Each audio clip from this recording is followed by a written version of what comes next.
It's a Thanksgiving edition of This Week in Pro Football. Mike Lombardi will join me to talk about why the so-called experts are still skeptical of Nick Sirianni, the 9-1 Philadelphia Eagles. Two guys named Justin will check in to talk betting lines, fantasy starts, and whether Sunday might be a trap game in South Philadelphia. And Gary Myers and I will take you on a guided history tour of Turkey Day football. That's all right now on a Week 12 edition of This Week in Pro Football. It's time for This Week in Pro Football, a deep dive into the key issues and marquee matchups in the National Football League. For the next 60 minutes, we invite you to sit back or lean in with host Pat Callahan as we preview the week's Eagles matchup, big games, breaking stories, and all news NFL. It's This Week in Pro Football, right now on JAKIB Media Sports. Welcome, everybody, to week number 12 of This Week in Pro Football, a special early holiday edition of this program. Thank you very much for joining me and for signing in today to JAKIB Sports YouTube channel. Why don't you give the network a follow on X at JAKIB Sports. You can follow me at TWIPF Pat. Please do that. Please tell 10,000 friends or so about the show and let everybody join us here as we rumble through now into the second half of the NFL season. Philadelphia coming off that was an odd game, wasn't it? A 21-17 Philadelphia win, but it was not the game you expected. You know, some mistakes made during the game, and the Eagles gutted it out. You know, they just gutted it out. And what I'd say to you is that that's what great teams do. You know, great teams aren't always great. They're just great when they have to be. John Facenda said that. Somebody wrote it for him, but he said it. And I think that's what the Eagles were Monday. It really looked a lot of times during that game like they were going to get beaten. But they hung in, and shut the Chiefs down in the second half. A great win. We'll talk to Mike Lombardi about that a little bit in just a few minutes. Mike will be joining me. Then, as I said, we have Justin Mark filling in for Sean Green. Justin's going to talk about some betting lines in Turkey and some Thanksgiving Day betting opportunities. Justin Bruni, we'll talk some fantasy football with him near the bottom of the hour. And then Gary Myers at the top of the next hour. And I hope you'll find interesting talk about the history of how Thanksgiving Day football came about in the NFL and some notable things that happened along the way. That's all coming up. All right, how about we get to our usual here opening segment. We talk about what happened last week, and we look at the standings here after week number 11. You can see here Philadelphia sits at 9-1, the only 9-win team in the NFL. And yet I'm going to talk to Mike Lombardi about it, because don't you see the undercurrent here? For instance, according to ESPN analytics, like analytics, I think sometimes it's just horrible. I know it's helping to ruin baseball, but they continue to rank 7-3 Dallas higher than 9-1 Philadelphia. So, I mean, I guess there's some arcane statistics that would indicate as such. But, Dallas hasn't walked into Kansas City recently and beaten the defending Super Bowl champion. So you have some real issues with that. But Philadelphia sits at 9-1. The Cowboys 7-3, playing very well. But we've talked about that. Dallas will bash you if they're supposed to bash you. All right, that's good. They don't get caught overlooking teams. But the Cowboys against really tough teams, Philadelphia, San Francisco, have come up small. Dallas plays tomorrow at home against the really, really goofball Washington Commanders, who gacked up a terrible loss last week to the New York Giants. Washington would be sitting at 5-6. They'd be sitting at 6-5 if they hadn't been swept by New York this season. The NFC South, we've talked about that, and we're not going to talk about it much. Detroit sits at 8-2. The Lions, similar to Dallas, they almost lost. It was a miracle win for them last week against the Chicago Bears. They scored 2 touchdowns in the last 3.5 minutes to win that game. Detroit, and it's really only tough games of the year, they got waxed by the Baltimore Ravens in one of them and lost the other. So I'm not sold on Detroit. They got Green Bay tomorrow. They got to take care of business there. But you'll note Detroit only one game behind Philadelphia in the pursuit of that number 1 seed. San Francisco is still viewed by many, if not most, as the top team in the NFC, if not the NFL, sitting at 7-3 off now. 2 wins now after that 3-game losing streak. San Francisco still playing very well, very, very tough team.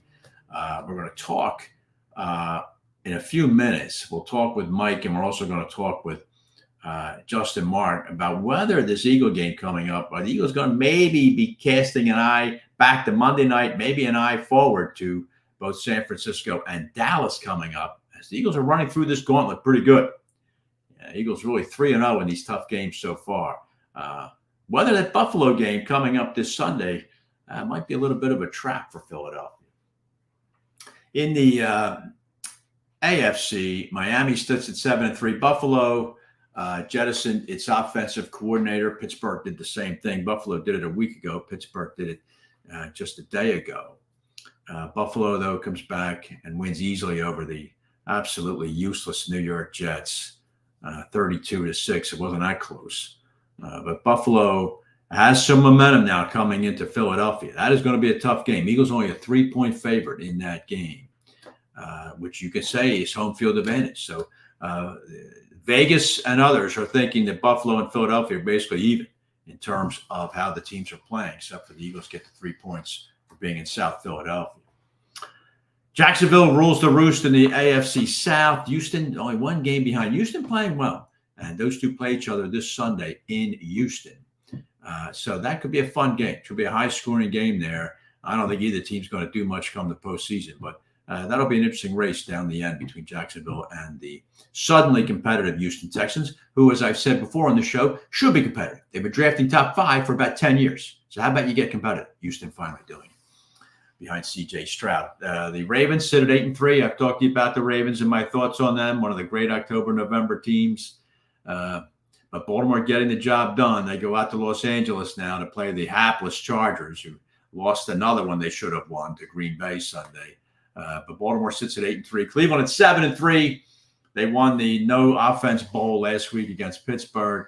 But Cleveland's not going to be able to pull this off. They just signed Joe Flacco, 38 years old, and he is immediately probably the best quarterback on Cleveland's roster. No doubt you're going to see him before this season is over. Kansas City loses to Philadelphia. Kansas City, though, 7-3, is going to win the AFC West.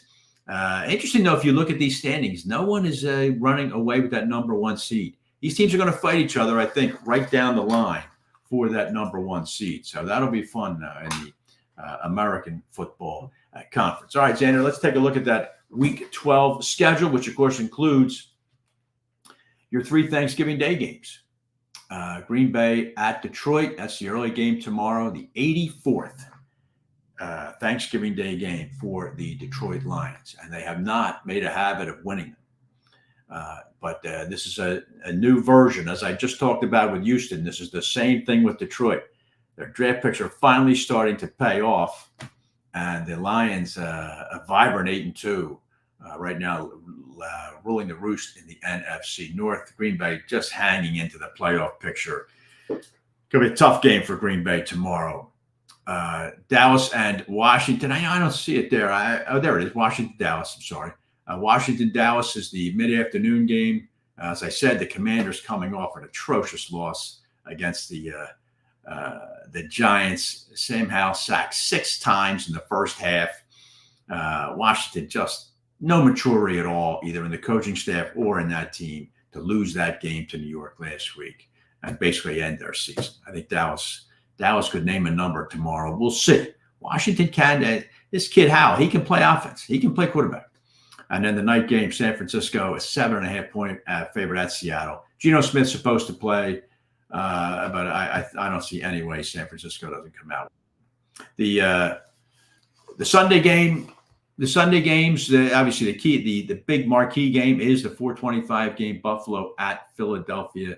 A very, very big game there in South Philadelphia. I'll be talking to Mike Lombardi about that game and whether Philadelphia might be caught. This might be caught there looking around at San Francisco and Dallas coming to town. Pittsburgh travels to Cincinnati Sunday. Interesting because Pittsburgh, as I said, fired its offensive coordinator. Larry Canada goes out the door and see if that rejuvenates the Steelers a little bit like it did Buffalo. The Steelers' offense just absolutely horrendous.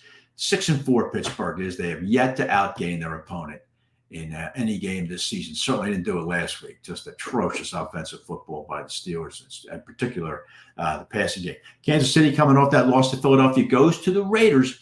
The Raiders are a tough out. They are a tough out. They will fight you and they will play you hard. Kansas City's still a 9-point favorite in that game.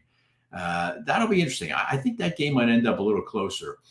Kansas City's paying the price for just completely underinvesting in its wide receiver position. We talked about it earlier in the season. Talked about it with Sao Paulo. They simply have not invested at all. Marquez Valdez-Scantling, Juju Smith-Schuster. They're just not going to scare anybody, and they certainly didn't, especially in the last couple minutes of that game. That Sunday night game, Baltimore travels to Los Angeles, as I said. Ravens currently the 1 seed. I don't see them stumbling here. The Monday night game, Chicago at Minnesota. Some playoff implication there. All right, listen, we get back here. I'm going to bring in Mike Lombardi, and we are going to talk. I'm going to talk with Mike about that Monday night game and whether the skepticism on what is the genesis of the skepticism on the 9-1 Eagles. Be interesting to get Mike's take on that. We'll also look around the league with Mike on some odd or not unusual coaching hot seats. We'll do that next on This Week in Pro Football, presented by Kennedy Ford. Celebrate your victories in style at Spring Mill Country Club. From Eagles wins to baby showers, weddings to birthdays, our picturesque venue is ready to host your special events. Make memories that last a lifetime in our stunning surroundings. Call Spring Mill today at 215-675-6000 and elevate your next event to unforgettable heights. Contact us now to book 215-675-6000. John Kennedy Ford. Their reputation sounded too good to be true, so my partner and I decided to do a little digging. They know we can see them, right? We could get them a great deal if they just come inside.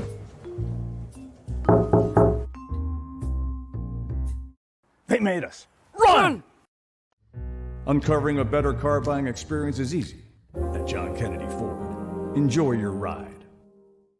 If you own a company and you're not producing a podcast, you're missing out. The public consumes messaging when they're ready. Join the professional podcast network of companies and let JAKIB Media Partners put you in the podcast arena. Come to our professional studio, or we'll come to your place of business and professionally produce your company podcast. Call JAKIB Media right now at 267-261-3428. 267-261-3428.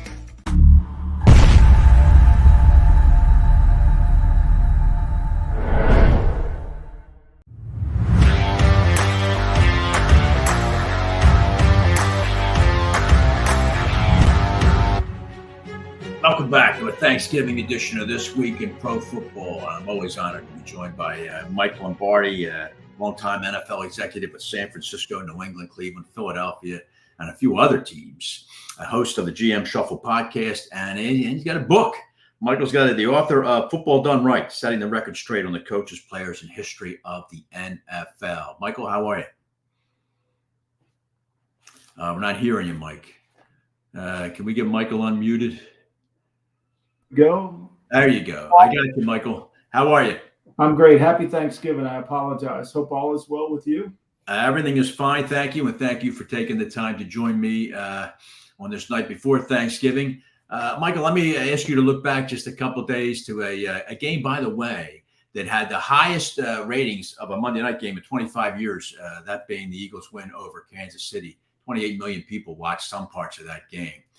Michael, first, just a synopsis of the game and how Philadelphia won it. I was opining in the open that it's a sign of a great team that you win games when you're not always playing your best. I'd like to get your take on that first off. Well, I mean, look, every game, the people think it's easy to win games in the NFL. Marty Schottenheimer's won 200 games in the regular season, and he can't get into the Hall of Fame. He's one of 8 coaches. People take for granted that those games are easy to win. And the Chiefs are a really good team, and the Chiefs are not the same team offensively that they've been in the past. And the Eagles were able to win the red zone. They created 2 turnovers in the red zone, Kelsey's fumble and Mahomes' interception. So there's 2 scores, and they were able to put enough pressure on them where Mahomes had to throw it over 40 times for 177 yards, which isn't very good. So it was a well-earned defensive victory for them, and it's hard to move the football on the Kansas City Chiefs. Kansas City didn't score in the second half. This is the 3rd straight game Kansas City hasn't scored in the second half.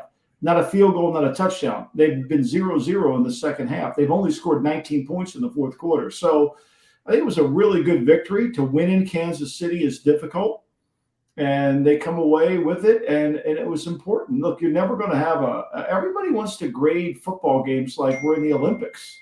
Right. That's not how you do it. You win, you go on to the next game. Correct. All right. So let me just segue for just a second, because I want to get back to the point you just made about how you win, you go on. But just a word, Mike, because you've been in so many front offices and you've been in that GM chair. How did the Chiefs fail to invest at all in wide receivers? You mentioned how he had to throw the ball so often. The number of drops in that game. Well, they lead the league in drops. That just wasn't that game. They lead the league in drops. They had 26 going into the game. Mahomes only had 33 all of last year. And so what happened to them is Andy decided to do what typically he did in Philadelphia. Right. He invested in his offensive line. He signed Taylor. He signed Smith. He paid Tooney a lot of money. And so he had a really good – now, I'm not sure the line's as good as he invested in it. And then he was developing some of these young receivers. I think they really believed Tony was going to come along and take that giant step forward. And that hasn't happened. They've got Rice. I mean, their second best receiver is Watson. Yeah. And I don't think they predicted that they were going to drop as many passes. And so, look, I think Andy's modified the team now. Parcells used to say this all the time. Once you get to Thanksgiving, you got to figure out who your team is. Right. Like, let's be clear. The Eagles are a team that they hadn't run the ball, and yet they were able to win the game. They made more plays, and their defensive front was able to hang in there and really put pressure on Mahomes and force him to move around. So I think the Eagles know who they are, and I think the Chiefs know who they are. But the Chiefs' margin for victory, Pat, is reduced. We're not used to seeing that, right? Mahomes could overcome everything. Yep. But he can't any longer. So when you turn it over twice in the red area, you drop a touchdown pass, those are points that you give away, you're probably going to lose. You're right. All right, now back to the Eagles then, Michael. You just mentioned that, and I had mentioned a few minutes ago how ESPN analytics, and it's not just ESPN, there's just a general sense to me as a longtime football watcher that people don't believe in the 9-1 Philadelphia Eagles. There's a consistent reference to, this isn't as good a team as last year's team. Well, I mean, look, your take on this is... Well, they're different. Every team's different, Pat. I mean, last year they scored 204 points in the second quarter. This year they've scored 68. I think the difference between this year's team and last year's team is they got in front of people very quickly, and they were able to really control the game from start to finish.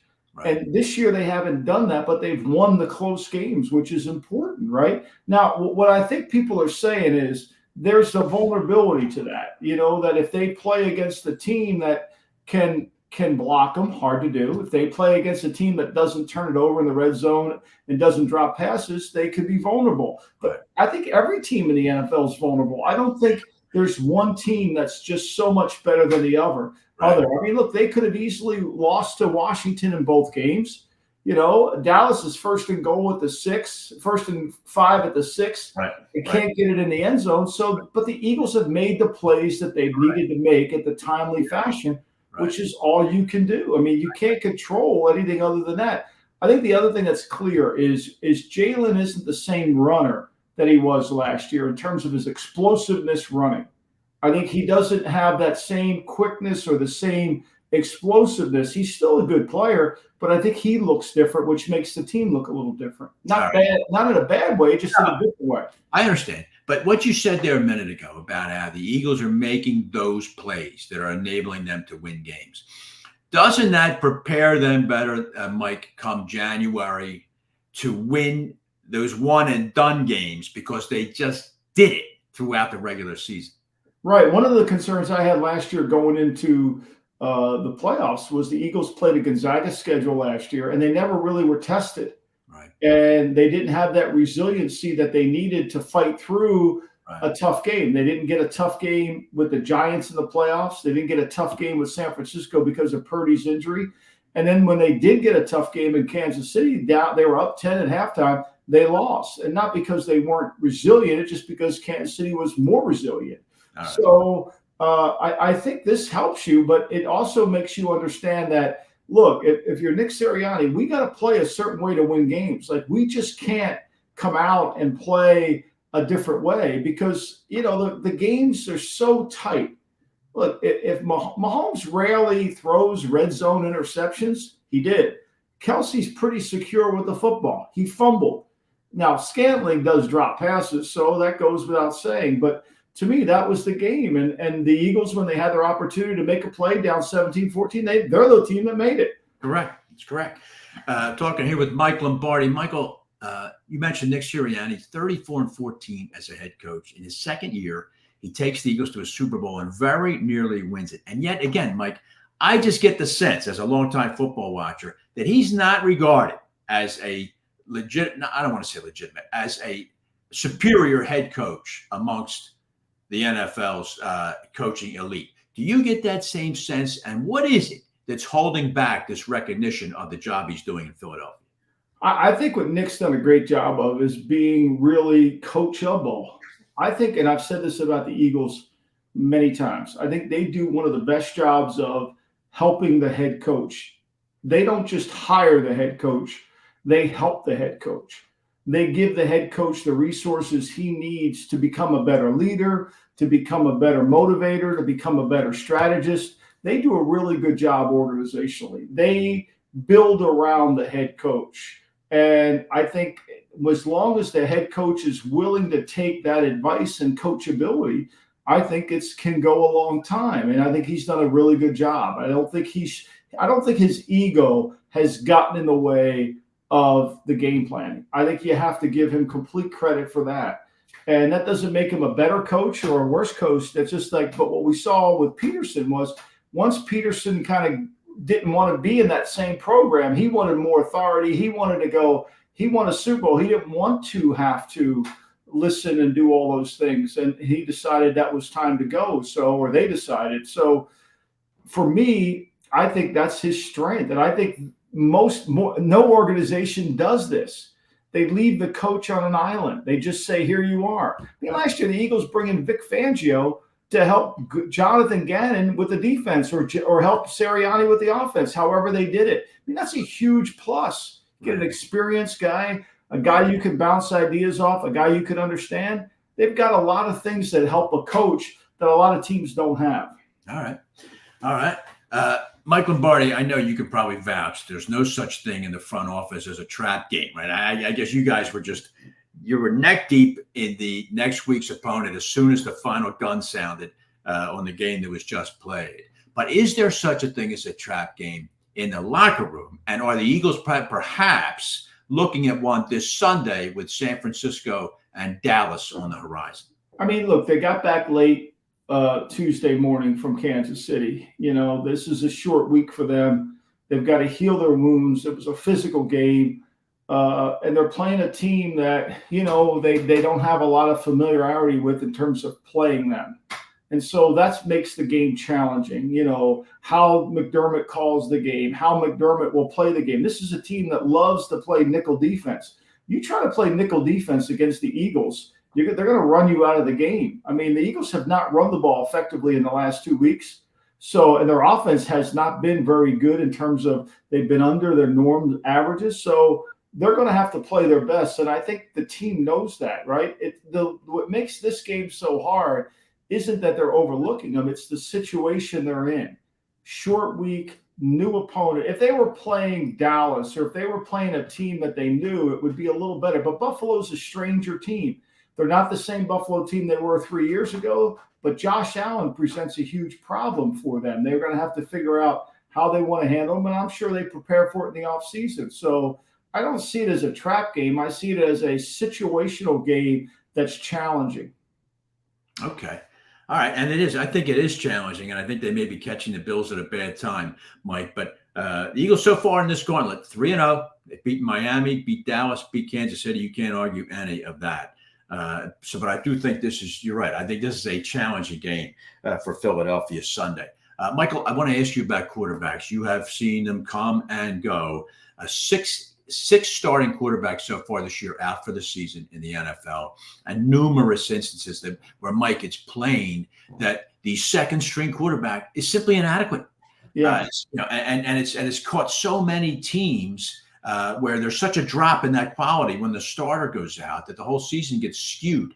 My question to you as a longtime NFL exec is, how does the league not address it, but how do we increase or do something about developing better quarterbacks for the NFL? Well, I mean, Bill Walsh said this all the time. There's very few people who can coach the quarterback and even fewer that can evaluate him. So this is really a residue of that statement. I mean, look, teams carry third quarterbacks because they're familiar with their offense. Tim Boyle threw less than 50% completions at UConn, and he's going to start at Thanksgiving game tomorrow at 12:30 against the Green Bay Packers against on Friday for the Jets. Yeah. I mean, how is that possible? Well, he's bounced around. He knows Nathaniel Hackett's system. Yeah. Doesn't mean he can execute it, but he knows it. So I think a lot of it is because there's just not a lot of great coaches to develop quarterbacks. Brady talked about this the other day.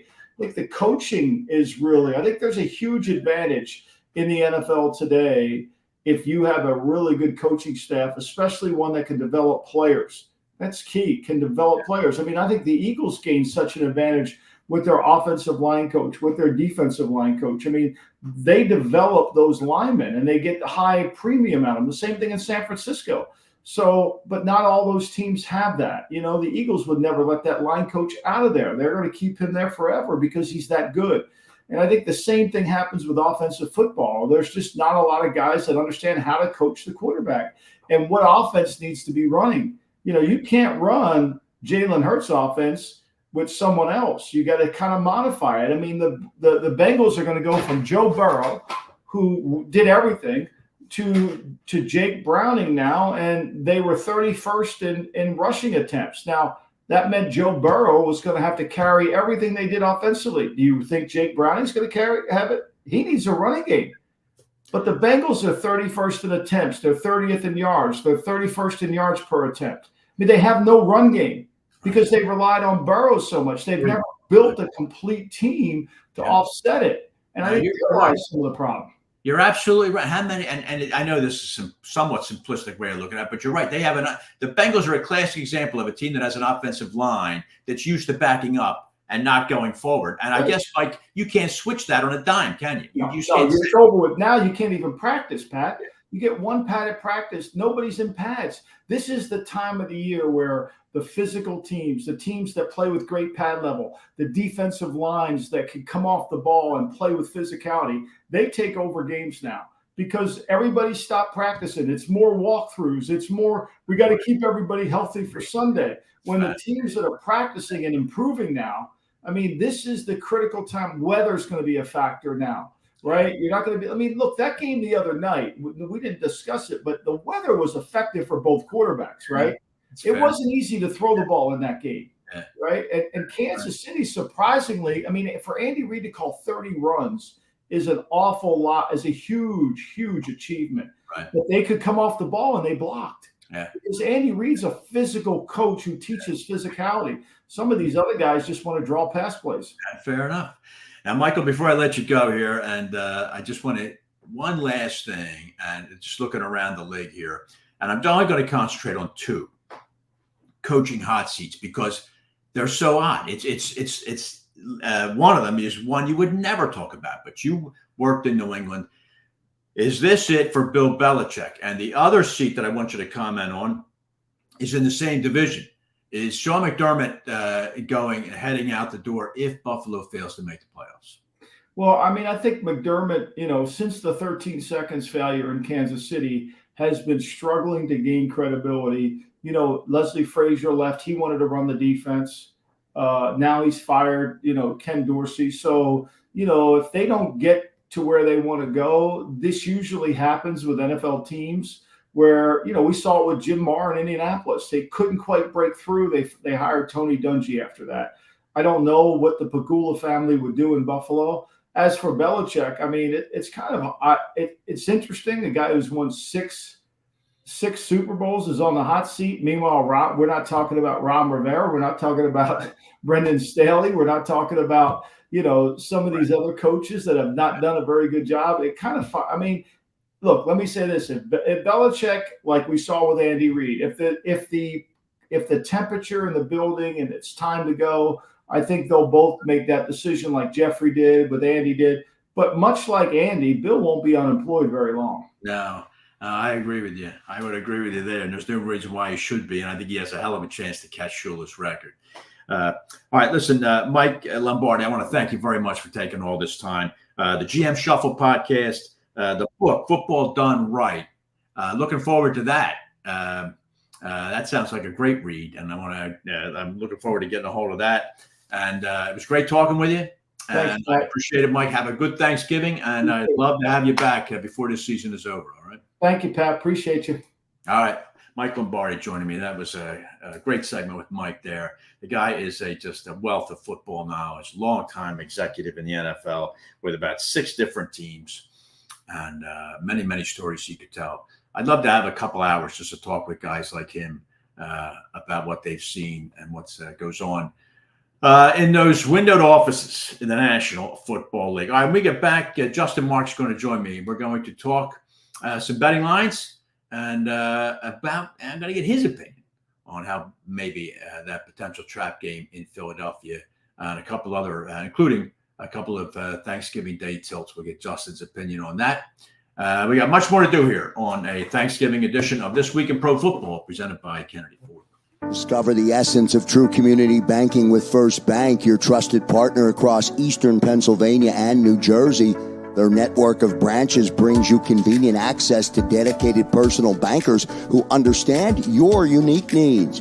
At First Bank, you're not just a customer, you're a valued member of the community. But that's not all. They are excited to join forces with another pillar of the community banking world in eastern Pennsylvania, Malvern Bank. Their team of professionals will fit seamlessly into First Bank's culture of dedication and understanding your financial aspirations to fuel your success.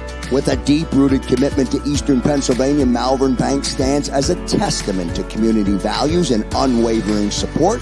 Experience the difference of real relationships and dedicated personal bankers.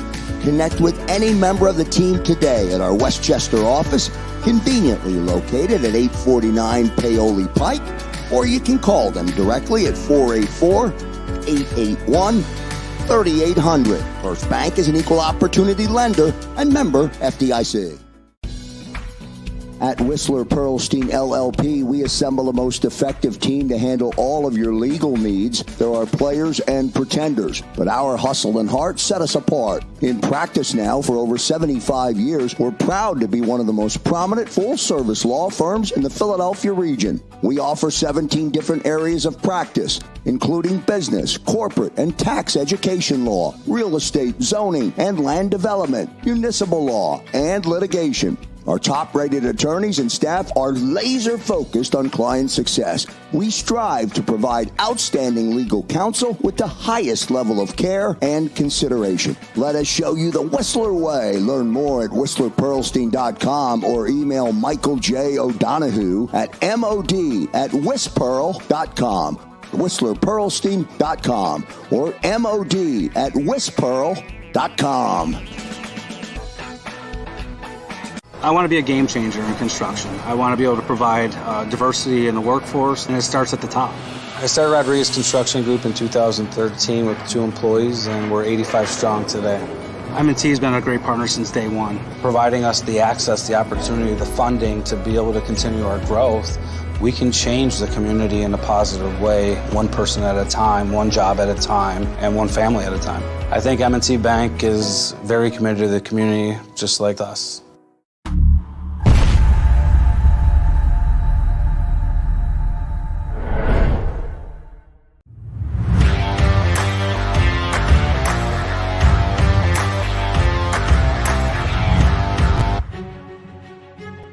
Welcome back here at Thanksgiving edition of This Week in Pro Football. I'm very happy to be joined by Justin Mark, filling in for Sean Green, who's probably wandering around some Vegas strip, I guess trying to catch people coming off the plane and try and make money off them. Anyway, Justin Mark, great. Thank you very much for filling in. Good to see you. Yeah, thanks so much for having me on. I'm excited. All right, good. Maybe you can start off. I want everybody to follow this guy on Twitter at Old Fashioned FB, obviously football at Old Fashioned FB, and I want you to tell everybody, what is a bacon fat washed bourbon, Justin? I mean, let's start with that, okay? God Almighty. Sure. Yeah. No, this is something that I had in Nashville just this summer, and I thought, I wonder if I could do that, and started looking it up. But basically, you literally take the bacon grease after you cook bacon. You put it in a jar with some bourbon, let it sit in the fridge overnight. Then you strain out that fat and you're left over with the bourbon that basically just has a bourbon plus bacon taste. It's pretty amazing. Look at you, pal. Look at you. Who knows what else is going to end up in that jar? But that's pretty creative. And that's the whole thing you got going is, in addition to football, you also have the website or the Twitter handle that you have deals with various types of, I guess it's whiskeys. Is that right? Yeah, absolutely. I co-host a podcast with my wife. So if you're into hearing couples bicker over fantasy football players, it's a spot for you. But we also drink an old fashioned while we're talking fantasy football and then review the whiskey in it by the end of the show. Okay. All right. Yeah. Review the whiskey at the end of the show, not at the beginning, Justin. I think that's a good idea. Listen, you're filling in for Sean, and what you usually do for me, or what the boys at the Sports Gambling Podcast do, is we talk about some lines and some props. But first off, are you surprised that Monday night's game came in below the total, and was it because of the weather? It might have been a little bit because of weather. I always take any game that you look and the public says, well, this is obviously going to hit the over. I always take the under. It's just something I've always done because it just seems like you get those two high-paced offenses that they're used to putting up a lot of points. When they face each other, they tend to let you down. It's all about that expectation. The expectation's always high, and it lets you down. So I was actually on the under on that one. It's just something I do. I fade those high totals when it seems too obvious. All right. Well, we'll get back to that in a minute when we talk about Buffalo, Philadelphia. But do you think maybe a prop might start showing up here, Justin, on number of drops by Kansas City receivers? Maybe you can put like a 5.5 in there, and I bet you'd get the over on that one, because that's why the Chiefs lost the game, and they lost because of some terrible handling of the football. But yeah, no doubt. Justin, I wanted you to weigh in on. I don't really chase these kind of things, but I think it's interesting how the pendulum swings. All of a sudden now, Jalen Hurts is now the MVP favorite, whereas he kind of been lagging a little bit. And let's face it, he's not having anywhere near the year he had last year, but now he's the favorite for the MVP. Give me your thoughts on that and what type of odds somebody can get if they wanted to put money down on him as an MVP. And how do you think the whole thing will shake out? Yeah, no, last I looked, it was 4-1. It changes all the time, especially after a game like the Kansas City one. But I was on him to have the MVP last year. I think he probably would have gotten it had he not been injured, and was on it again this year. When he's healthy, he's one of the best quarterbacks in the league. And is he always the most accurate passer? Is he always putting up the most passing yards? No, but he's just got that big body and that command of that offense. And, when you go to like the tush push or whatever you want to call it, nobody does it better than him. He's just a guy that he really is the most valuable player on that team. I think without Jalen Hurts, they kind of fall a little flat. We saw that last year. Right. And he's a heck of a quarterback. And it's a convincing argument. The most valuable player on a 9-1 team. I mean, he should be the leader in the clubhouse. You're right about that. Do you think, Justin, there'll ever be a non-quarterback MVP? And is there anybody you could get some good numbers on right now for this season that's not a quarterback? Yeah, it's such a narrative-driven thing that I don't think they will ever give it to somebody. I mean, a receiver would have to easily, I would think, have over 2,000 yards, over 10 touchdowns. Running back close to the same, 1,500 yards, double-digit touchdown. So I think we're always going to see a quarterback get that. Unfortunately, it'd be nice to see it go elsewhere. Yeah. I don't see it. I agree. I don't see it. It's such a quarterback-driven league. I don't see it going anywhere else either. By the way, Justin presented by the good folks at Live Hotel and Casino in Philadelphia. All right, let's get to some lines here, Justin, for Sunday. In particular, let's start with the Thanksgiving Day games, if I might. Okay, we have Detroit hosting Green Bay. Now, the numbers I'm seeing here, I'm looking at the fabulous sports gambling podcast website here. I'm seeing like -7, -7.5 for Detroit. What are your thoughts on this game? Yeah, this is an interesting one. Detroit has looked like they were going to come up short the past couple games. They squeaked by the Chargers. They should have lost that game to a Bears. That's coming from a Bears fan, of course. But You Bear fans. Justin Bruni's a Bear fan too, for God's sake. All these Justin. God's sake. I wonder. We got to support Justin Fields, you know. That's right. Yeah, this is an interesting game because the Packers are starting to surge a little bit. All of a sudden, they've thrown some wins together, and the NFC not as good of a division as the AFC, or good as a conference as the AFC. So you're going to see some teams that aren't very good squeak into that wild card, and the Packers are right there in it. Detroit, of course, wants to hang on to their lead in the NFC North, especially with Minnesota winning 5 games without Justin Jefferson. But I think Detroit, Dan Campbell, I was not convinced when Detroit hired him that he was going to be the guy. I am convinced now as a Bears fan. I don't like that he's their coach because I think he really has that team believing.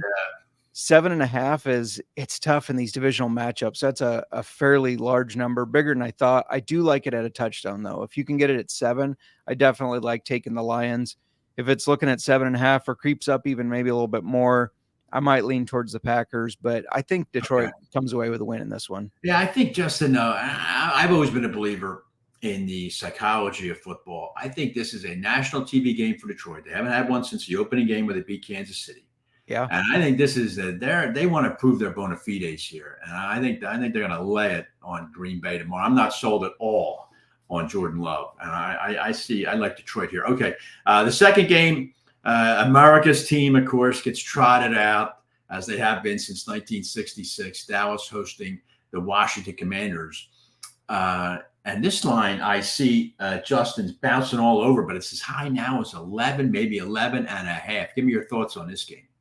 Way too much for a division rivalry and a division matchup like this. Look, I know that the Giants just beat the Commanders, but the Giants always seem to have their number. Yeah. They're still a decent football team. They can still move the ball. I know they traded away some of their defensive pieces, but they're still decent on defense. The Cowboys, they beat up on bad teams. They struggle on good teams. I'm not necessarily saying Washington is a good team, but I think they definitely have more talent than some of those teams the Cowboys have been beaten up on. And last 10 games on Thanksgiving, Dallas is 1-9 against the spread. I think this number's too big. I think the Commanders cover this easily. Now, that's an interesting stat there, Justin, 1-9 against the spread. And I'm sure that what you just mentioned plays into tomorrow. And Dallas, you're right. They've been beaten up on lesser teams. And you mentioned the Giants, but that's a reason why you might look at Washington here. It's a division game, and no one thought the Giants, except for Sean Green. I'll say this. Sean said last week he liked the Giants. So, yeah. But I think you're right. I think that's evidence that maybe Washington is the better play here. Even if Justin, it's late in the fourth quarter, he throws a TD pass to McLaurin and Washington loses 27-17 instead of 27-10. I think that's very likely that could happen, right? Yeah, absolutely. I'm also co-host of the NFL Gambling Podcast on the Sports Gambling Podcast, and we have a theory that you fade Ron Rivera as a favorite, you back him as a dog. Obviously, he's a big dog in this one, so we're backing Rivera. Yeah, I wouldn't fade Ron Rivera as a favorite. I would actually pretend he didn't exist as a favorite. I think he's one of the most overrated coaches in football, and I think Ron he better put the clubs in the trunk. But the last game I want you to opine on here, Justin, Mark, is the late game Sunday, Buffalo at Philadelphia. I've been talking all show about whether this is a trap game for the Eagles. Mike Lombardi mentioned that the Eagles coming back from Kansas City Tuesday, but are they casting an eye towards San Francisco coming in next week and then traveling to Dallas? Give me your thoughts on Buffalo. Only a 3-point dog in Philadelphia. Yeah, talk about a brutal stretch. I don't know what Philadelphia did to make the schedule makers I know. mad, but to I go know. from the Chiefs to the Bills to the Niners to the Cowboys, Yeah. that's tough. I really want to believe in Philly in this one, but I think that win over Kansas City was a huge emotional win after the Super Bowl to get that win. And I think a lot of everything went into that, right? Preparing for that. Yeah. I know they said, well, it's just another game. That wasn't just another game to them. And Buffalo fired their offensive coordinator. I don't know if you could say they looked good last week. It was the Jets. There were like 6 turnovers in that game. So it's hard to grade it off of that. I agree. I will say Buffalo 1-6 against opponents or against a spread versus opponents that are on a winning streak of 3 or more games, like the Eagles. So they don't do very well when they're playing teams that are on winning streaks. This just feels like a trap game, though. I think the emotional win over Kansas City, everybody talking about the 49ers are actually the best team in the NFC. Eagles looking forward to that. I think this is a trap, and I'm going to have to ride with Buffalo. Yeah, I'm afraid I'm with you, Justin. I think this is really tough to ask the Eagles to win this game. I think it's going to be hard. I think Buffalo's going to catch a little bit of a wave here. It's going to be very difficult. One last thing about the Lions. I just wrote this down. I'm going to throw this out there. The Lions in the last 2 weeks, in the second half of 2 straight games, have given up scores on 4 straight drives by their opponent. I mean, that's amazing to do that. They gave up 4 straight touchdowns to the LA Chargers 2 weeks ago and still won. But that's because it's the LA Chargers. That they can lose for any reason. But even last week against your Bears, they gave up 4 straight scores and still managed to come back and win. But that's another reason why, as you mentioned, maybe the Packers deserve a look here. But so you're kind of looking certainly 2 of the underdogs tomorrow, and you're looking at the dog on Sunday being Buffalo. And I agree. Unfortunately, I agree with you on that one. All right, Justin, where does everybody find you throughout the weekend? And tell us again how to find you relative to whatever else you're putting in that jar, where people can find you and enjoy a nice little libation. Sure. Follow me on all social media. Just look for Old Fashioned Football Podcast or JMark Football. We have podcasts Monday and Thursdays, and sometimes we get distillers on too. We have one next week, so that's a lot of fun. Come see what the distiller says about being in the business and making whiskey. All right, Justin, Mark, thanks a lot for filling in. I really appreciate it, and have a happy Thanksgiving. All right. Thank you. You too. Thanks so much for having me. All right, Justin, Mark joining me from the Sports Gambling Podcast. When we get back, another Justin fills in, my fantasy muse. That would be Justin Bruni. We're going to talk about tomorrow, get you ready for the Thanksgiving Day games, talk about that, and cast an eye towards Sunday, see if Justin has a couple of nuggets for you, who to start, who to sit. We're going to do that next on This Week in Pro Football here on JAKIB Sports. I got everything you need. Anything can happen when you go live. I got everything you need. There's no trouble, don't mean a thing. Snap your fingers and I'm on the scene. Yeah, don't mean a thing. Snap your fingers and I'm on the scene.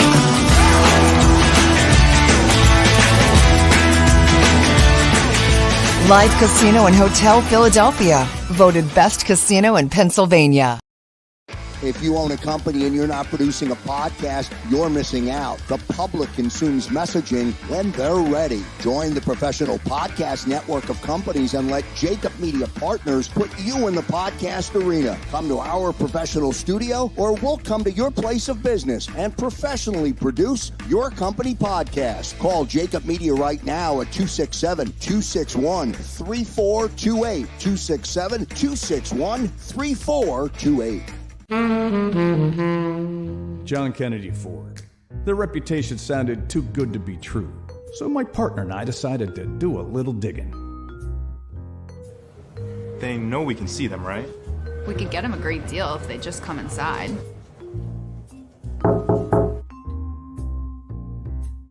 They made us. Run! Uncovering a better car buying experience is easy at John Kennedy Ford. Enjoy your ride.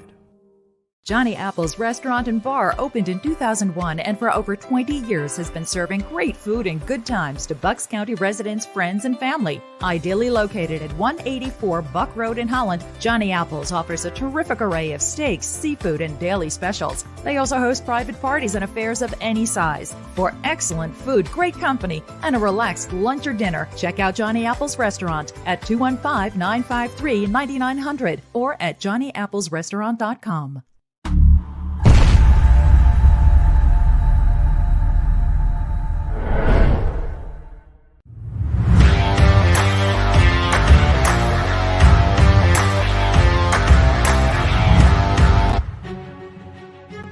Welcome back. This week in Pro Football presented by Kennedy Ford. Line for Justin number 2. That would be Justin Bruni from the SGPN boys and the fantasy guru for SGPN. Justin, how you doing? Doing well, sir. Happy Thanksgiving. How are you? All right. Thank you very much. And the same to you. I want to get the Thanksgiving stuff out of the way because this is a podcast and people will be watching this after Thanksgiving. So I want to spend some time on the Sunday games too. But just give me some guys, and this will build your credibility here, Justin, if you're right for tomorrow. Because people, if they watch it Friday, Saturday, they'll say, "Man, that guy knew what the hell he was talking about."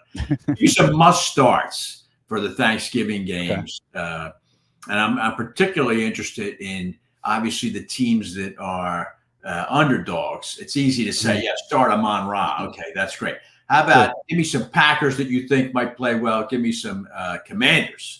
That might play well, and perhaps a Seahawk or two. I love continuing firing up Logan Thomas in my lineups. He's been a nice underrated tight end this season, so definitely get Logan Thomas in there. Kind of like you said, the low-hanging fruit is easy, right? With like a Terry McLaurin, you're absolutely getting him in your lineup. Going to the Packers, I don't love Jaden Reed. I would have liked him a lot more, but Christian Watson did practice in full today, I believe. So that's not great. I would have liked to seen him maybe get downgraded a little bit, or maybe take a little bit of a longer. I'll downgrade him for you, Justin. I drafted him in the 5th round. I'll downgrade him for you. Don't worry about it. Yeah, right. No, I got my fair share too. You know, I wasn't high on Watson, but I definitely had some leagues where I said, all right, well, let's give it a shot. let's give it a shot. Hasn't worked out. So Watson would actually be more of a sit candidate for me, and I do see the run game having its issues. So I don't trust A.J. Dillon, even with Aaron Jones looking doubtful. I tell you what, the game of the night between the Seahawks and the 49ers, I want every bit of it.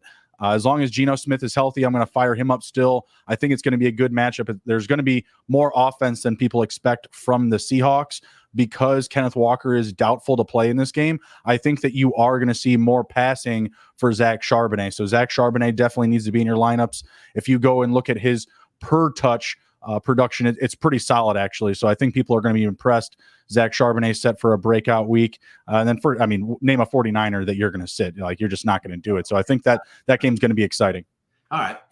Justin Bruni, let's talk some Cincinnati Bengals here. A disastrous instance last week when they lose Joe Burrow. And just tell me now, they go into Pittsburgh. Now they're hosting. I think Cincinnati is the home team, if I remember right, in that game on Sunday. They are.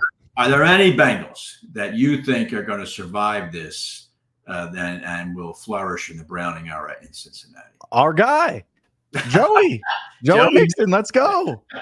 Surprisingly, I know when people think of the Steelers, like, yeah, good defense, because like, how are they winning games? Like their offense is dog poo. Like, come on now. No, their defense is solid, but still allowing 4.2 yards per carry. I think Mixon is live in this one. Now, they've only allowed 8 total touchdowns to running backs. That's not good. They've played in more games than that, so that's not ideal. But because the Bengals are going to have to pony up and become a running team, I think that Mixon is a little bit more of a live dog here. Yeah. Jamar Chase, just 2 catches and a touchdown last week. I still don't think that you can bench him. I don't think that you can do it. I just don't know who you're going to have, at this juncture of the season, that you can start over Jamar Chase. Like, I get it. Tyler Boyd, you're probably not starting him. You're not trying to pick one of those tight ends. Exactly right. I still think that you can start Jamar Chase. I don't have an argument to not start him because, as you saw last week, even in a booming or bust opportunity, he was still able to actually get a touchdown and boom. So I will still plug him in reluctantly. psychologically adjusted for Cincinnati. It's a huge game.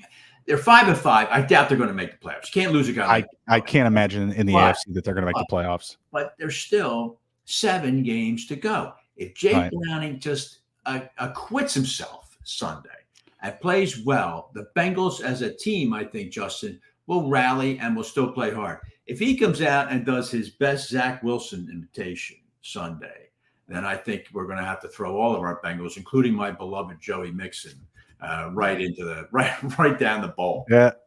Carson Wentz, Joe Flacco's gone. Like, who are they going to call next? Andrew Luck? They're going to come out of retirement. Like, what are we going to do here? Kenny Anderson, Greg Cook. I don't know what they're going to do, but it's just one of 6 quarterbacks out for the season. Just been a terrible season with the quarterback. It really is. It really is. And it's not like, the no-namers. It's some highlight guys like Aaron Rodgers. Kirk Cousins was playing fantastic, at least from like a statistical point of view. Exactly right. Yeah. All right, let's stay in the AFC North, Justin.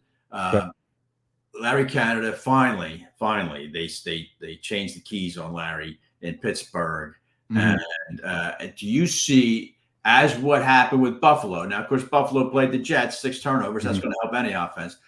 But do you see an immediate pickup possibly in Pittsburgh's offense to the point where you're maybe interested in putting a couple of Steelers in your lineup Sunday? Man, I still very hard for me to sit Deontay Johnson. So Mike Sullivan is going to take over with the Matt Canada firing. He was their quarterback's coach. Now, the last time that Sullivan was an offensive coordinator was in 2017 with the Giants. And oddly enough, that year, the Giants led the league in passing volume, the most passing attempts that season, which I thought was interesting. I believe Eli would have been on the roster at that time, so that was interesting to me. I think that they may pass more. I guess that's really all that I can go off of based off of what I know is I may see a little bit more of a proficiency in the passing game, but I don't think Mike Sullivan comes in and, touches Kenny Pickett on the shoulder and he gets a golden arm. I don't think that's going to happen. I think this passing offense is still going to struggle. I just think in more times when it was a coin flip to the run, they're probably going to pass. And that may give Deontay Johnson, maybe even George Pickens, a little bit of a bump in fantasy, but I would still only trust starting, Najee, Jalen Warren, and Deontay Johnson. There just isn't enough efficiency in the scoring offense. Like we had talked before, they probably have 2 touchdowns in them. Maybe one goes to a receiver and, another one to one of the 2 running backs. Justin, I am not a believer in Kenny Pickett. I'll believe it when I see it. But I don't. Well, I'm not a believer in Mitch either. So this is the NFL we're stuck with right now. It's true, and it's an interesting thing, Justin, and I broached it with Mike Lombardi, who I had on the show earlier, about the NFL has a quarterback problem, and and I'm going to talk maybe if I can squeeze it in with Gary Myers, who's coming up next. I want to ask Gary the same thing. Is your knee-jerk reaction would be, hey, just add another roster spot and make it for a 3rd quarterback. So at least each team could have 3 quarterbacks, but there's not enough to go. Yeah, exactly. Like, what are you going to do? You're going to clean out the AFL or the XFL? What are you going to do? And it's got to be, Justin, to some extent, because the college game is not producing any classic drop back Tom Brady, Drew Brees, or Joe Montana. Now, of course, I'm mentioning Hall of Famers now. They're getting these kids the systems to win college football games, and the winning college football games is super profitable. So I get where those coaches are coming from, but the product is not delivering for advancement to the next level. It's for college football wins, unfortunately. I agree. One last team I want you to opine on here, Justin. And it's a classic example of a quarterback who was dominant in college football and has really struggled at translating that into the pros, and that's Kyler Murray and the Arizona Cardinals. Now, Murray looked, I thought, really good last week, much better than I thought he would come back after 11 months. But given that, now they're home Sunday against the Rams. Rams better defensively than people thought, but still, are you firing up any Cardinals given what you saw last week?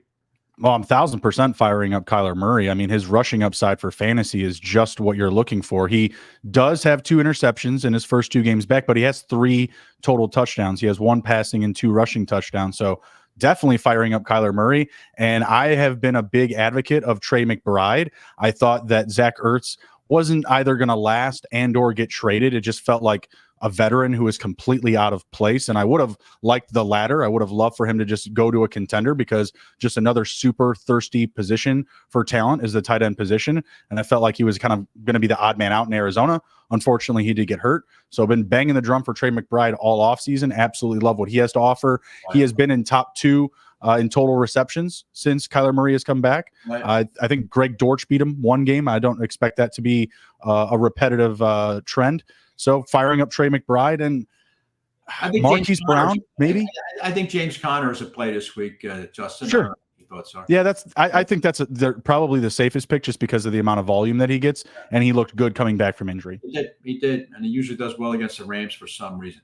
All right, Justin Bruni, I can vouch to everybody watching this show that this guy knows what he's talking about. I hit him with 3 names last week and told him to pick 2. He picked 2, both scored. So please pay attention to this guy. How does everybody find you over the weekend like I do and hit you with these last-minute questions? Before that, let's just hit it really quick one more time. Joe Mixon touchdown this weekend. We're gonna call it, because who else is it gonna be? You can find me on the X at SGPNJB, and you can find us every Sunday morning, 11 a.m. Eastern time at SGPN Fantasy Football on YouTube. It's Joe Mixon Day Sunday, Justin. All right, that's all we need. Thank you very much, Justin. Thanks for sticking with me all year. Have a good Thanksgiving. We'll talk to you next week, pal. You as well, sir. Thank you. All right. Justin Bruni joining me there. When we get back, we're gonna go down memory lane a little bit with a guy who is as good at going down memory lane as I am, and that would be a man with a terrific resume of professional football viewing, and that's Gary Myers. We're going to do that. We're going to talk about the history and the notable events of Thanksgiving Day football, and that's next here on a Thanksgiving edition of This Week in Pro Football, presented by Kennedy Ford. Concrete Cutting Systems Incorporated, the concrete cutting specialists in Philadelphia and Pittsburgh. These guys are celebrating their 28th anniversary as the industry leader in the field of concrete cutting and robotic demolition. Any type of concrete cutting or drilling, concrete demolition or interior excavating, call the specialists. Concrete Cutting Systems. They're the only full union concrete cutting company based in Philadelphia. Call the guys today at 215-533-0652. The website is concretecuttingsystems.net. Let's go Eagles. Evolution Energy Partners has helped hundreds of businesses save millions of dollars on their energy spend. They offer electricity and gas procurement strategies, efficiency audits and engineering and financing solutions, as well as online utility bill management. To learn how your business can save, visit www.evolutionep.com or contact Chuck Herschella at 610-329-8288. Evolution Energy Partners, energy solutions to improve your bottom line.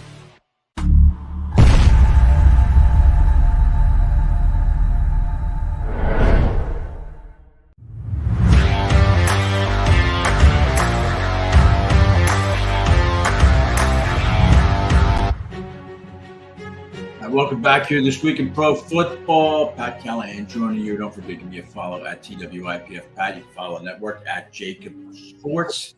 And you can follow this guy at Gary Myers. That would be the author of Once a Giant and the veteran of Inside the NFL, the New York Daily News, the Dallas Morning News, Gary Myers. Gary, how you doing?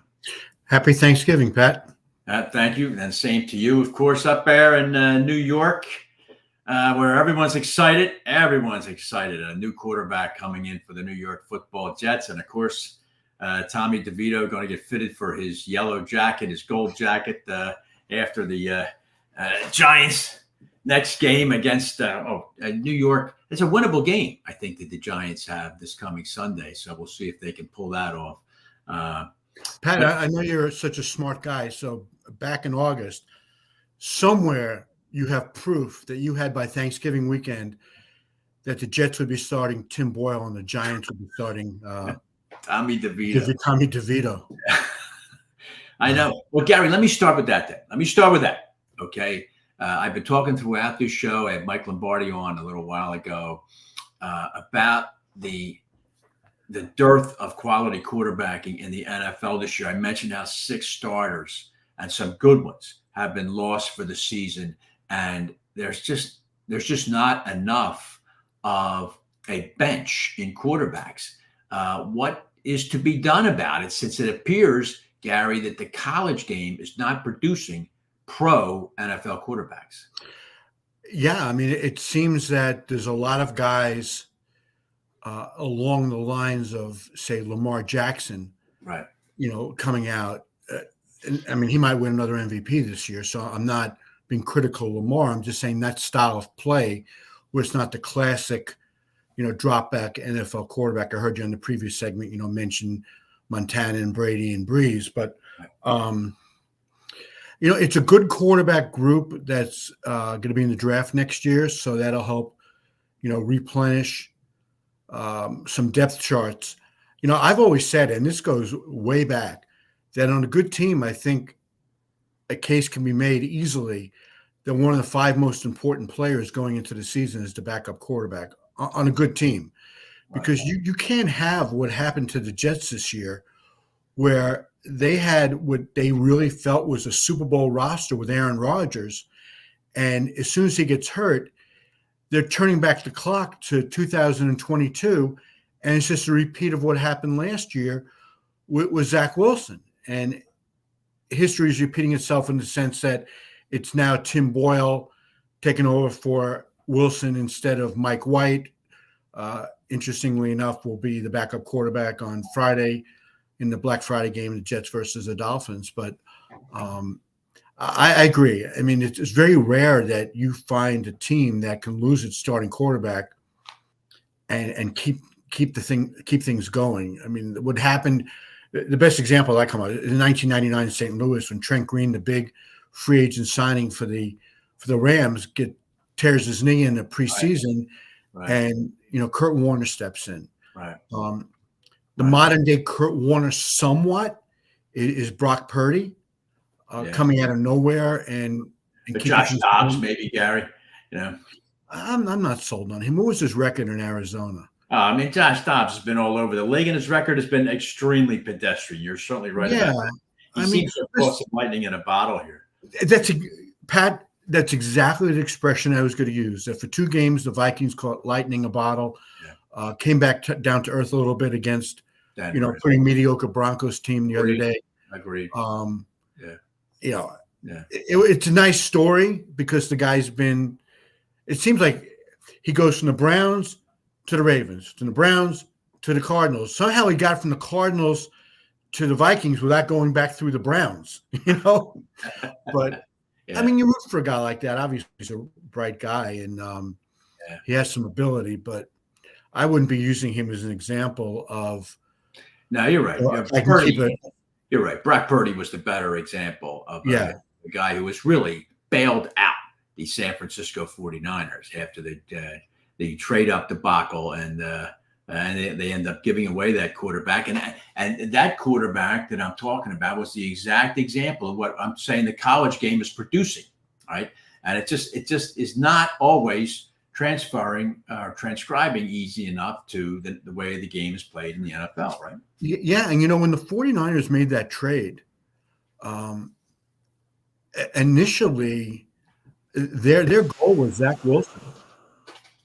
They had the connection with Steve Young, BYU. Steve was really high on Zach going into the draft. I'm fairly certain the 49ers wanted Zach Wilson over Trey Lance. And I remember exactly when that trade was made. It was pretty in advance of the draft, maybe before the Jets had decided they were taking Wilson. Now, this is not a second guess because I did say at the time, Pat, I thought the Jets made a horrendous mistake taking Wilson instead of sticking with Sam Darnold, right? Either taking somebody else at number 2 or doing what Miami did and trading back and then trading back up. Yeah. Getting maximum use. The Dolphins did that, I think, with the 3rd pick. I didn't think that Zach Wilson was good enough or even potentially better, significantly better than Sam Darnold, that you get rid of a guy who was the 3rd pick in the draft just a couple of years before and had the misfortune of playing for Todd Bowles and Adam Gase's first 3 years. Right. I think they should have tried to improve the skill set around Sam Darnold. And then if it didn't work, go back and look for a quarterback. I just want to say one other thing. Probably the most costly victory the Jets have had in a very long time is when they beat the Rams late in the 2019 season, I believe, or the 20 season. Yeah, it was the Jets' first win of the year. Yeah, and it cost them Trevor Lawrence. Yeah, that's certainly true. And Sam Darnold now has ended up in all places. He's the backup to Brock Purdy in San Francisco. So it's I'd love to see Sam. I don't want Brock Purdy to get hurt, but I'd love to see Sam Darnold. That would be. He's had some good coaching now, and see what he can do. Yeah. All right, Gary Myers. Let's take a little turn here. Thanksgiving Day football. You and I have about a combined 120 years worth of football viewing. About 115 of those are yours. I'm a young guy. I know you're just a little kid. But would you be surprised to know that this is the 84th year that the Detroit Lions are going to play on Thanksgiving? And let me start off with this with you as a veteran NFL guy and one who has watched, because I'll hit you with another nugget. Home teams on Thanksgiving Day since the merger are 62-60. Now, that to me is very surprising because I think playing at home on 3 days rest would be a tremendous advantage. The reason why it's not is because of the Detroit Lions. And so let me start with that. How did the Lions, in your opinion, keep their hosting and their appearance on a Thanksgiving Thursday when I'm sure there were all kinds of rumbles around the league to get rid of that? Yeah, I mean, I remember that specifically. First of all, tradition.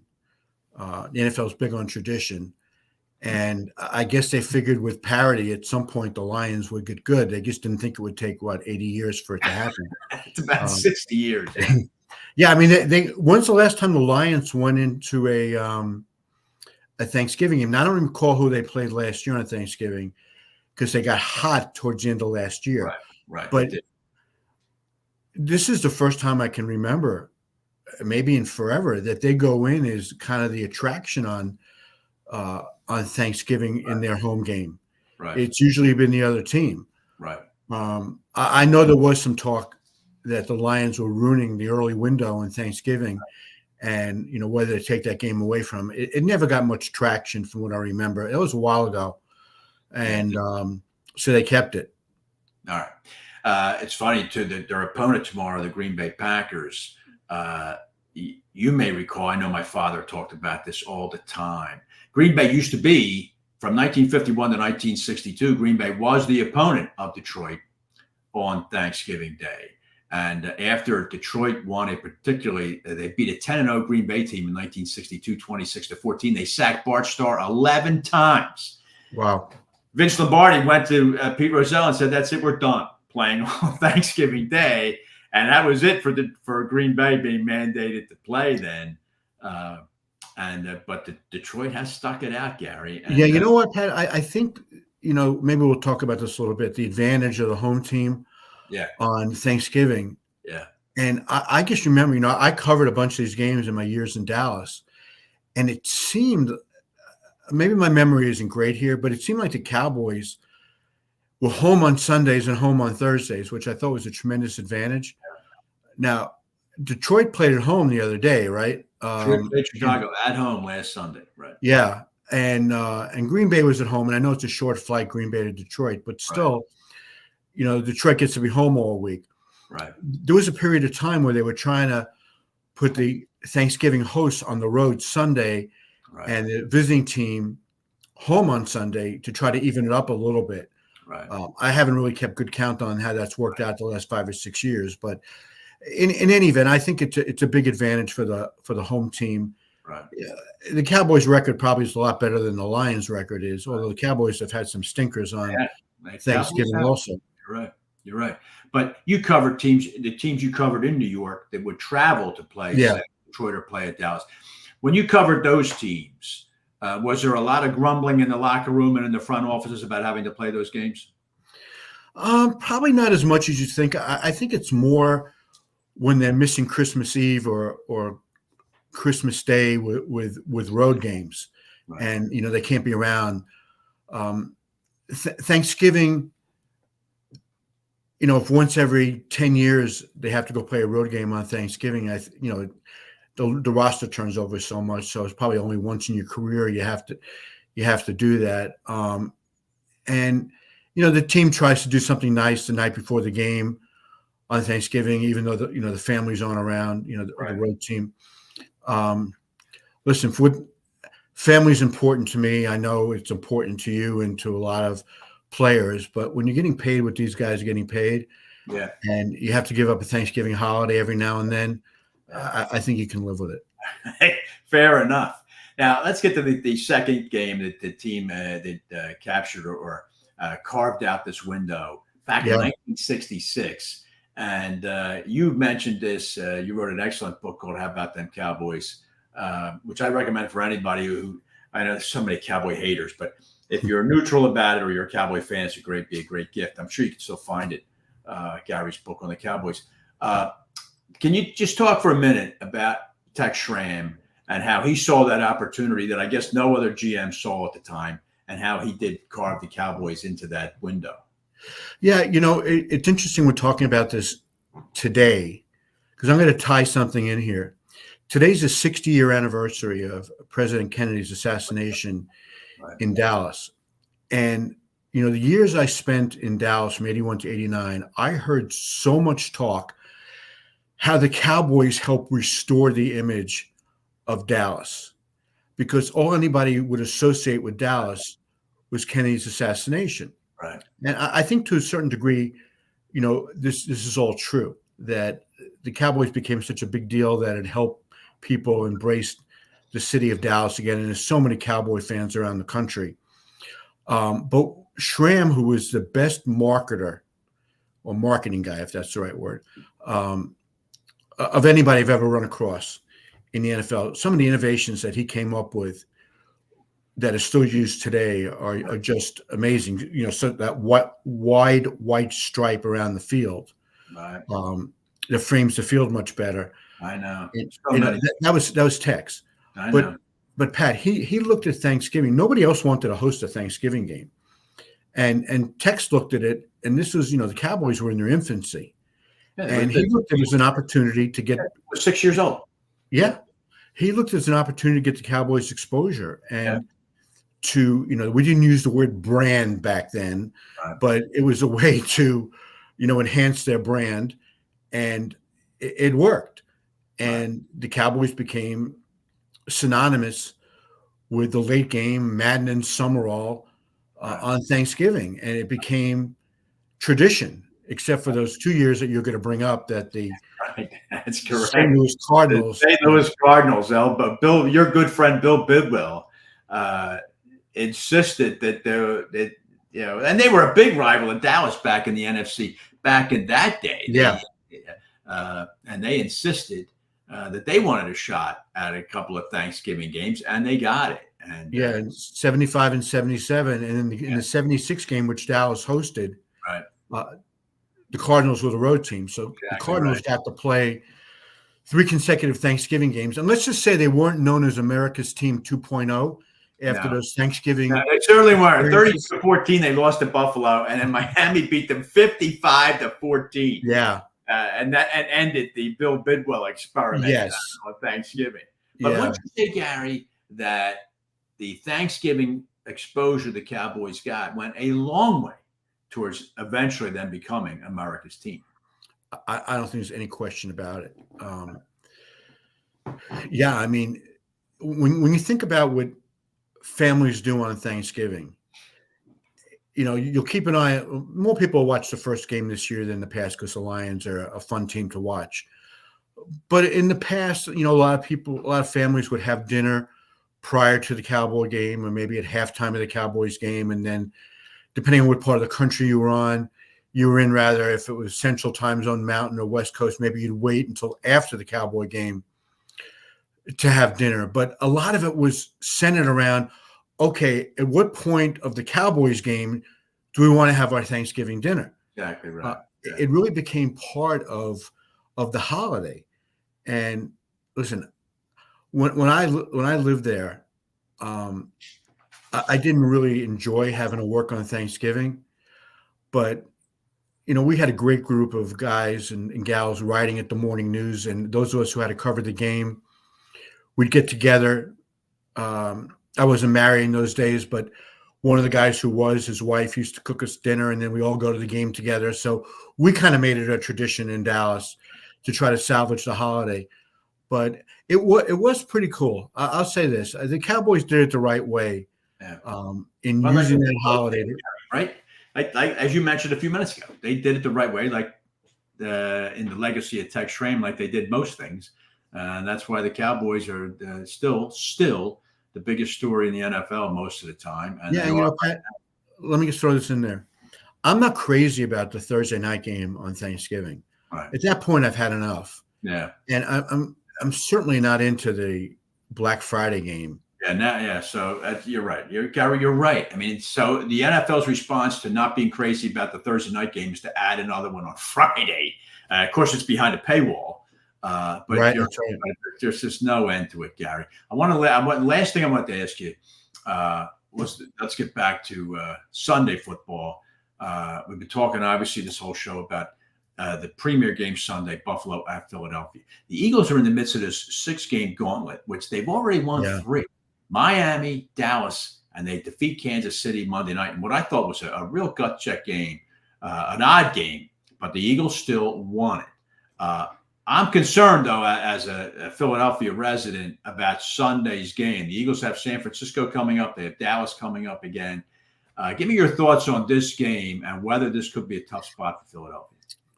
Yeah, I mean, Buffalo seems not – it's hard to judge it because they just played the Jets, since they changed their offensive coordinator. Right.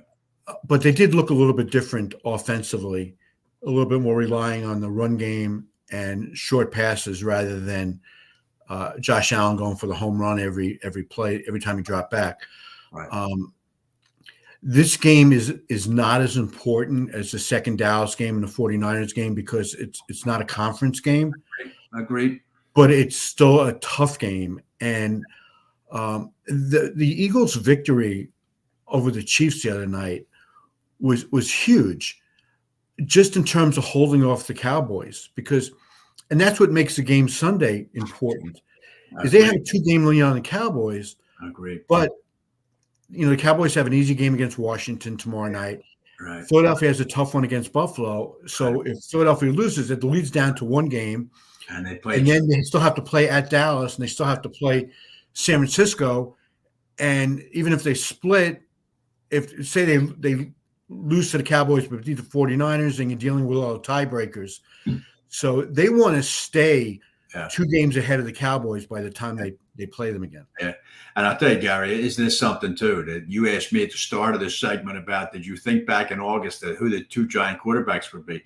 Did you think back in August that after Thanksgiving weekend, the Detroit Lions might be tied for the number 1 seed in the NFC? And that's possible that may be the case. If Detroit holds serve at home and the Eagles stumble Sunday, the Lions could be sitting there with the potential to be the number 1 seed. One of the reasons I thought that would be a possibility was, I thought the Lions would be good going into the season, but they don't play in a tough division. No. So they probably have, 5 or 6 wins in there, right? Right.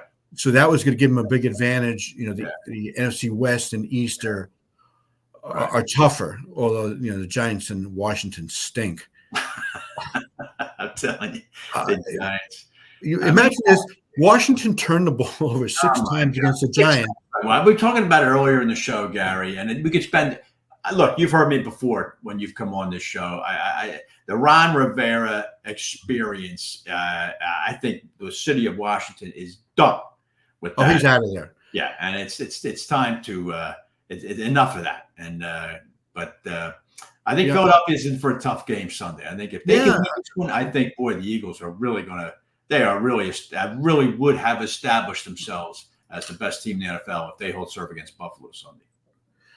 Yeah, I think you can say right now, I would say without equivocation that they're the best team in the NFL going into this weekend's games. Beating Buffalo is a team that I really think is good. And I have a tough schedule too, but I think they have a chance. They can beat anybody. Right. Buffalo, if Josh Allen doesn't turn the ball over. Right. So that'll be a quality victory for the Eagles. Listen, I think when it comes right down to it, it's going to be the Eagles and the 49ers in the championship game again, because if the Cowboys have to go the long route again, which they will, because you have to say they're a long shot to win the division. Yep. So the Cowboys will be losing in the wild card game or the divisional round like they do every year.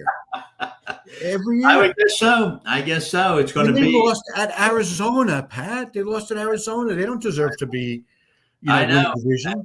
Because of what you talked about with Tex Schramm and the lines around the field and the arrows that tell you which 30-yard line that they tell the TV viewer, all of those innovations, the Cowboys will never not be talked about in terms of being one of the. And one other thing about Tex, despite anybody who wants to claim credit to this is wrong. Tex Schramm is responsible for instant replay. Okay. He was the one pushing it. He got Shula on his side. He always had Roselle's ear. Right. Tex is the one who was pushing forward all those years. Yeah. I'll just tell you this really fast story. The league meetings were in Maui in 1987, I believe.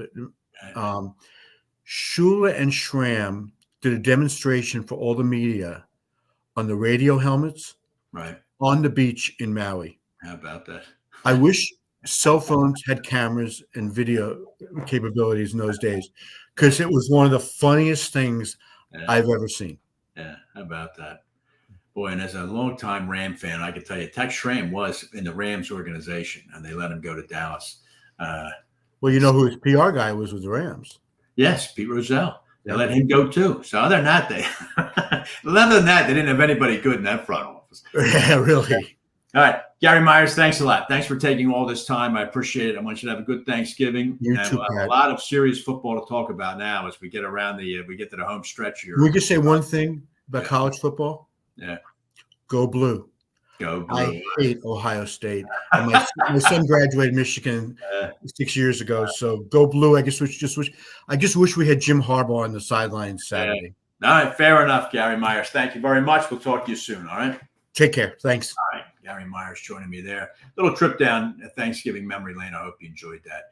All right, that'll do it for this week in pro football. That's a tough game for the Eagles Sunday. You've heard me saying this throughout the show. I love to see the Eagles win this game. I think it's going to be hard to do, but this team has shown and showed Monday how resilient it can be. I never count a team out with Jalen Hurts at quarterback. But I think it's going to be a 3 or 4 point game one way or the other.